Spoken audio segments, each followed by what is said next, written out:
قسط نمبر 21۔ وقت اس لیے اندر آ گیا معلوم نہیں، سعد اور مالا خود سے نہیں نکلے۔ یہ پھر ان لوگوں نے نہ کچھ دیکھا نہ ہی سنا تھا۔ وقت اسے کھینچ کر اس بارش میں سے اندر لے آیا جہان کو سب سہم کر دیکھ رہے تھے۔ وہ صوفے پر بیٹھ گیا، اس کا پاؤں تیزی سے ہلنے لگا۔ نگین واقف تھی، اس سے یہ گواہی دی اس کی بے چینی کی کہ جب وہ اپنا کنٹرول کھوتا تو کیسا ہو جاتا تھا۔ جہان کچھ دیر بیٹھا رہا، یہاں تک کہ گھر کا ایک ایک فرد اس کی شکل دیکھ رہا تھا۔ وہ اٹھا اور وہاں سے جانے لگا۔ کسی سے بھی کچھ کہے بنا بیٹھ جاؤ، جہان ریاض صاحب نے کہا، اور شاید یہی غلط بات ہو چکی تھی۔ وہ اٹھا اور ٹیبل پر پڑے سارے واز ہاتھ مار کر گرا دیے۔ وہ ہلکے بل داڑھا اور ریاض کی سمت کس مست دیوانے شیر کی طرح بڑھا کہ ریاض بھی 2 قدم پیچھے ہٹے۔ وہ چیخا، نگین کے ہاتھ پاؤں کانپ اٹھے اور سب ہی ایک دم اس کے چیخنے پر منہ پر ہاتھ رکھ گئے۔ جہان وجدان نے ٹوکا، اس کا رویہ جارحانہ تھا۔ اسے واز اٹھا کر شیشے پر مارا، بنا لحاظ کے بات کس سے کر رہا ہے؟ بخت پکڑو اسے، نگین کانپتے ہوئے بولی۔ بے ساختہ رو پڑی۔ بخت نے نگین کو غصے سے دیکھا۔ چلاؤ مت، میں نے جو فیصلہ کیا بالکل ٹھیک کیا ہے تمہارے حق میں، ریاض بولے جبکہ وہ باپ کے روبرو ہو گیا۔ آپ میری زندگی کنٹرول نہیں کر سکتے ریاض صاحب، وہ اس کے منہ پر چیخا تھا جیسے اندر کی اذیت اس کی سمجھ بوجھ چھین گئی۔ میری زندگی کنٹرول کرنے کا کسی کو حق نہیں ہے اور نہ کسی کو اتنی اوقات دوں گا۔ میں باپ ہوں، میں تمہارا۔ ریاض بھی چلائے، میں کیا کروں؟ پھر وہ چلایا اور گلاس اٹھا کر دیوار پر مارا۔ جان بخت نے اسے پکڑا، وہ اچھل اچھل کر باپ پر چڑھ رہا تھا۔ معلوم نہیں غصے میں کیا کر بیٹھتا، کچھ اونچ نیچ نہ ہو جاتی۔ چھوڑو مجھے، چھوڑو مجھے، کس نے حق دیا آپ کو مالا کے بارے میں فیصلہ کرنے کا؟ ہاں، کس نے دیا؟ اسے بخت کو پیچھے دھکیلا۔ بخت صوفے پر جا گرا۔ کس نے حق دیا تھا آپ لوگوں کو مالا کی زندگی کا فیصلہ کرے؟ میری جیتے جی مالا کی زندگی کا فیصلہ کوئی اور نہیں کر سکتا تھا، وہ صرف میری تھی۔ شرم سے ڈوب کے مر جاؤ، تمہارے بھائی کی بیوی ہے وہ۔ ریاض نے اسے گالیاں بکنا شروع کر دی اور جہان کی برداشت سے اس طرح باہر ہو گیا کہ اس نے دیوار میں سر دے مارا۔ جہان کیا پاگل پن ہے؟ سارم اسے پکڑنے کی کوشش کرنے لگا جبکہ وہ آپے سے باہر تھا۔ آپ نے کیا ہے یہ سب؟ آپ نے اسے دونوں ہاتھ اٹھا کر کانچ کی ٹیبل پر مکے مارے اور ٹیبل چکنا چور ہو گئی۔ پکڑو اسے، یہ پاگل ہو رہا ہے۔ ریاض کے اوزان سے خطا ہو رہے تھے۔ آخر کو بیٹا تھا، اس قسم کے رویے کی امید تو تھی لیکن اتنے جنوں کی نہیں تھی، اور دونوں نے اسے پیچھے سے پکڑا۔ ہٹو یہاں سے، میری طرف دیکھے آپ۔ اس کے بازو میں کانچ کے ٹکڑے پھنس گئے تھے، خون بہہ نکلا تھا لیکن وہ کسی کے قابو میں نہیں آ رہا تھا۔ اس نے ماں کو پکڑ لیا، اس کا چہرہ سرخ تھا، اس کی آنکھیں سرخ تھی۔ آپ سب جانتی نہ پھر یہ سب کرنے کی کیا وجہ تھی؟ اس کے سوال پر نگین نے اس کی سمت دیکھا۔ وہ تمہارے قابل تھی ہی نہیں، میں اپنے بیٹے کو اسے کیوں دوں؟ تم میرے ہو۔ جہان مر گیا، جہان باڑ میں گیا، جہان آپ اور آپ۔ وہ ماں باپ کو دیکھتا بولا، بھگتیں گے آپ لوگ، بھگتیں گے اور وہ بھی بھگتے گی۔ خدا کی قسم میں کسی کو نہیں بخشوں گا، کسی کو بھی نہیں۔ اس نے صوفے پر لات ماری۔ جہان کہاں جا رہے ہو؟ نگین دوڑ کر اس کے پاس آئی۔ جہان رک جاؤ، تم زخمی ہو۔ ہٹے، وہ غرایا، سارم کو دھکیلا۔ جہان بات سنو۔ بخت اس کے پیچھے بھاگا اور وہ گاڑی میں سوار ہو گیا۔ وہ زخمی ہے نگین تمبلاسی گئی، بری طرح روتے ریاض سے بولی۔ ریاض اور وجدان دم سادے کھڑے تھے۔ میرا بچہ زخمی ہے، کوئی روکو اسے۔ وہ بارش میں نکلا اور گاڑی میں سوار ہو گیا۔ بخت اور سارم نے اسے ہر ممکن طریقے سے روکنے کی کوشش کی لیکن اس نے گاڑی کھینچ کر بند دروازے میں ماری اور پیچھے سے گاڑی ٹوٹ گئی اور چوکیدار کو گالی دیتے دروازہ کھولنے پر غرا اٹھا۔ وہ جلدی سے دروازہ کھول گیا اور جہان کی گاڑی باہر نکل گئی۔ جاؤ اس کے پیچھے بخت، اس کے پیچھے جاؤ۔ اب کیوں ایسے کر رہی ہے؟ ہاں کیوں کر رہی ہے ایسے؟ آپ نے اپنی اولاد کو کھا لیا، آپ سے زیادہ بری ماں میں نے آج تک نہیں دیکھی۔ بخت وجدان بھڑکے، بس ڈیڈ، تم لوگ بس کرو، جو فیصلہ ہو گیا ٹھیک ہو گیا ہے، اور کبوتر کے پر کاٹو گے تو وہ پڑپڑائے گا۔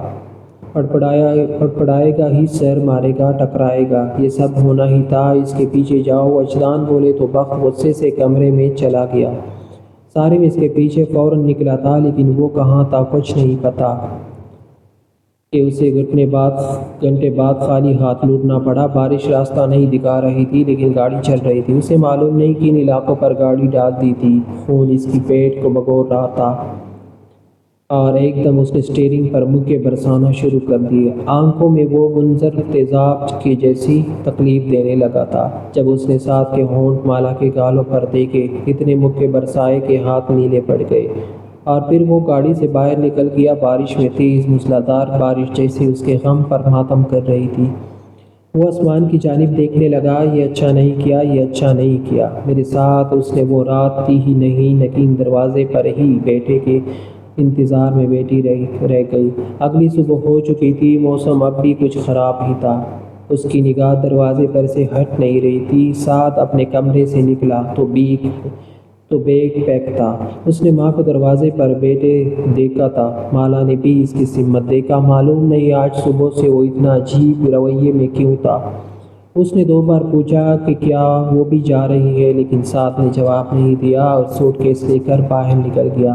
مالا بھی پیچھے پیچھے نکلی۔ سعد ماں کے پاس رک گیا اور سوٹ کیس وہیں چھوڑ کر وہ دروازے کے بیچ میں بیٹھی مین گیٹ کو تکتی اپنی ماں کو دیکھ رہا تھا۔ چند لمحے اسے دیکھنے کے بعد اس نے ماں کے ہاتھ پکڑے تو نگین بے ہوش ہو گئی۔ جان ایک دم وہ سیدھی ہوئی تو سعد مسکرایا۔ سعد، وہ بولا۔ سعد، جان چلا گیا۔ جان ہم سب کو چھوڑ کر چلا گیا۔ جاؤ اسے ڈھونڈو۔ تم جانتے ہو وہ کس قدر پاگل ہے۔ وہ خود کو نقصان پہنچا لے گا۔ کچھ کرو، جان کو لے آؤ۔ وہ بیٹے کو جھنجھوڑ کر بولی۔ مالا منہ پر ہاتھ رکھ گئی۔ خوف اس کی آنکھوں میں ایک دم اٹھا تھا۔ جان گھر آ چکا تھا۔ کب رات کیا ہوا تھا؟ سعد ماں کے ہاتھوں کو تامے رہا۔ مجھے میری غلطی کبھی بتائیے گا، یا میں آپ کی اولاد نہیں، بس ایک مہرا ہوں۔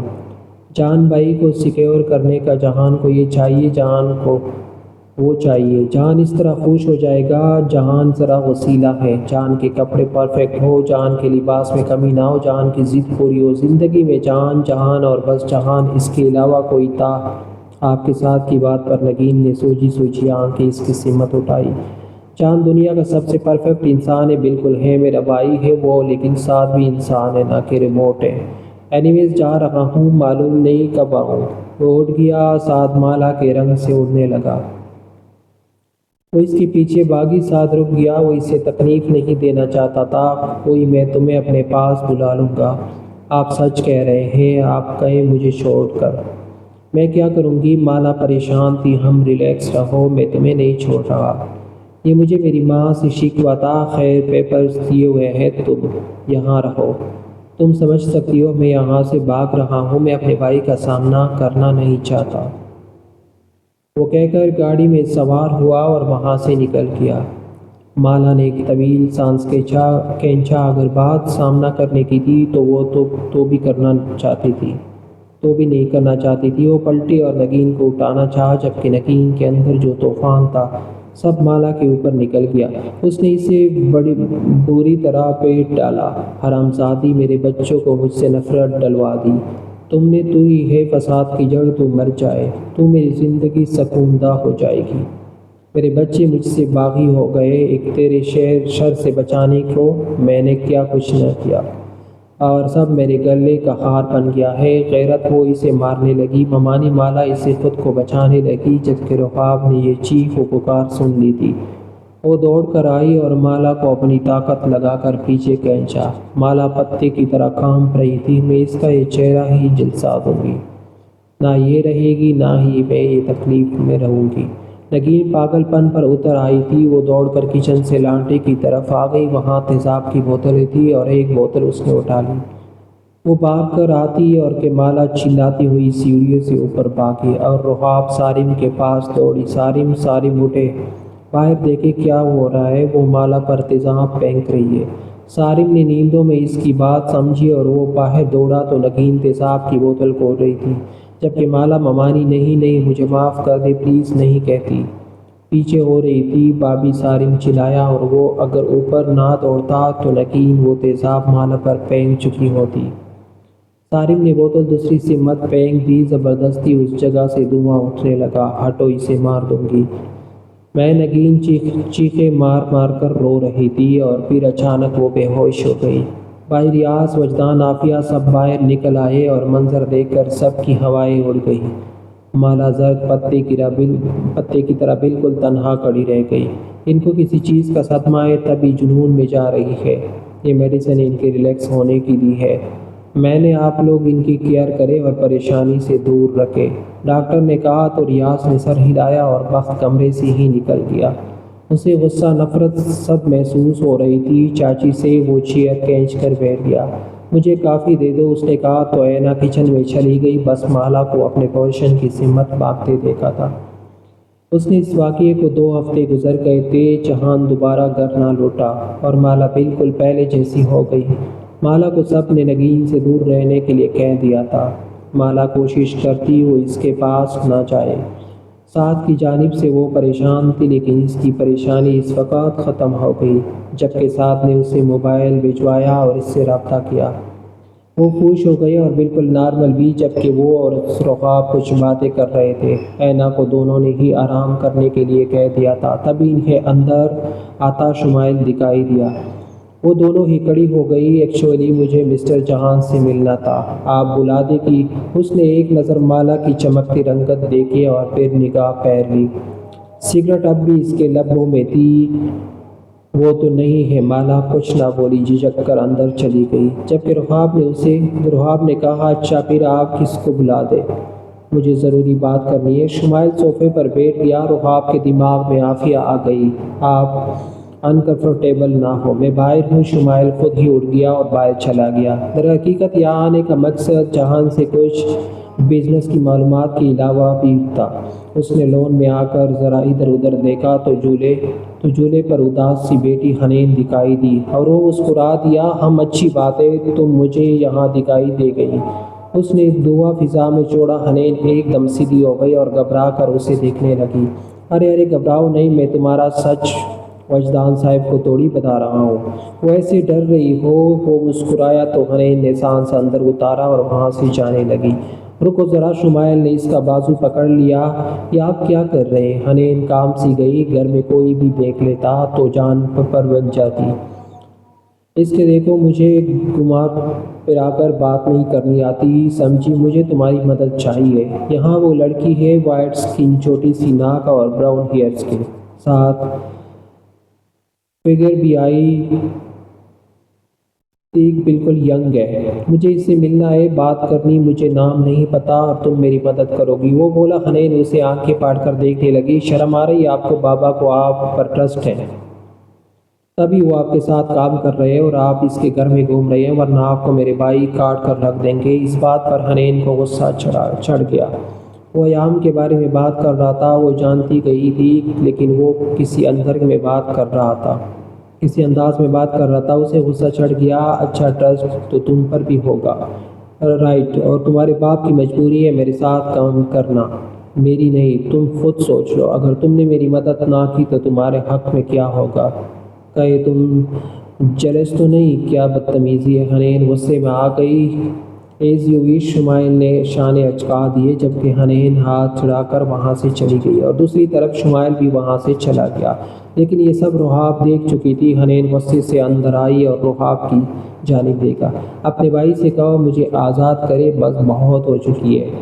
سختی سے اس کا بازو جکڑ کر وہ چلا اٹھی تھی، جبکہ رحاب خاموش رہ گئی۔ حنین غصے سے اسے چھڑا کر وہاں سے چلی گئی۔ رات کے کھانے پر سبھی حنین کے رونے پر پریشان تھے۔ آپ لوگوں نے مجھے آزاد نہیں کرنا، ادھر میں اتنا سب کچھ ہو جاتا ہے، میری بات کہے دفن ہو جائے اور یہ کبھی بھی نہیں جاتی، مجھے اذیت میں دیکھ کر سب کو بہت اچھا لگتا ہے۔ حنین کی بات پر سارم نے غصے سے رحاب کو دیکھا، تمہاری وجہ سے وہ تکلیف میں ہے۔ سارم نے اس کے سامنے اس کی آواز و سختی سے جکڑا، دفع ہو جاؤ یہاں سے، اور اب تبھی گھسنا یہاں جب طلاق نامہ ہاتھ میں ہو، نہ بولے۔ سارم نے اسے باہر دھکیلا، میں کل صبح ہی چلی جاؤں گی۔ رحاب بولی جبکہ سارم نے ڈرائیور کو آواز لگائی، اس کو اس کے گھر چھوڑ دو۔ وہ بھڑک کر بولتا اندر چلا گیا جبکہ رحاب کی آنکھ سے آنسو بہہ نکلے۔ کیا عزت تھی اس کی، کیا؟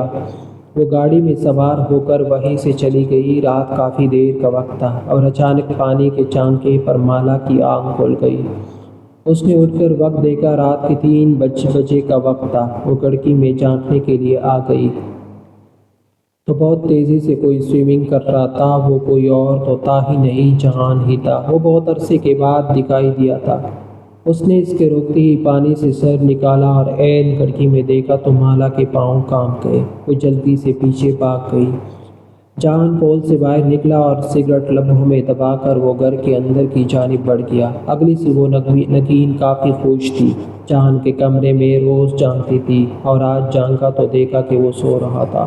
وہ جلدی جلدی ناشتہ بنانے لگی تھی اس کی پسند کا، لیکن وہ جب کمرے تک پہنچی تو روم لاک تھا۔ اس نے بجایا بھی مگر جہان نے کھولا نہیں۔ وہ اپنی مرضی سے پورا دن پار لگا کر نیچے اترا تھا۔ شرٹ کے بٹن کھلے تھے، ٹراؤزر رف، بکھرے بال، پڑی ہوئی بیئر۔ وہ کچن میں آ گیا۔ رحاب اینا کوئی بھی کچن میں نہیں تھا۔ مالا البتہ عافیہ اور نگین کے لیے چائے بنا رہی تھی۔ وہ کچن میں آیا اور مشین کے ساتھ زبردستی کرنے لگا۔ اس نے مشین کے نہ چلنے پر مکے مارنا شروع کر دیے۔ مالا پیچھے ہو گئی تھی۔ وہ ڈر رہی تھی اس سے۔ اس نے کبھی اپنے لیے کافی بنائی ہی نہ تھی تو وہ کیسے اب بنا لیتا۔ وہ بولنا چاہتی تھی لیکن خوف نے ہمت نہ بنا سکی۔ پانی بوائل ہو چکا تھا تو جہان نے مگ میں پانی الٹا اور برتن پھینک دیا۔ مالا دونوں ہاتھوں کو ہاتھوں میں پھنسا گئی۔ اس کا دل دک دک کر رہا تھا اور جب وہ جھنجھلا کر شیلف پر مکہ مار گیا تو مالا ذرا جھجکتی ہوئی آگے بڑھی۔ میں بنا دوں؟ کانپتے لہجے میں اس نے سوال کیا اور جہان نے اس کی طرف نگاہ گھمائی۔ مالا خوف سے اگلا لفظ بھی نہیں کہہ سکی۔ اس کی آنکھوں کی عجیب سی سرخی، اس کا بے ترتیب حلیہ، وہ ڈر گئی تھی۔ اس سے وہ کوئی ڈرگ ایڈکٹ لگ رہا تھا۔ مالا کا سانس جیسے ختم ہونے لگا۔ جہان نے گرم پانی کا کپ اٹھایا اور اس کے ہاتھوں میں پھینک دیا۔ ایک دم اس کی چیخ نکلی اور وہ 2 قدم دور ہوئی۔ بے داغ ہاتھوں پر سرخی پھیل گئی۔ مالا کی آنکھوں میں آنسو اتر آئے۔ جہان نے جیب سے سگریٹ سلگائی اور اس کی جانب دیکھا۔ ماچس دو، وہ سنجیدگی سے بولا جبکہ مالا اس کے پاس سے بھاگ گئی۔ ایک ماچس نہیں دے سکتی اب یہ مجھے؟ اس نے ماچس اٹھا کر سگریٹ سلگا لی اور کچن میں کھڑا ہو کر سکون سے اسموک کرنے لگا۔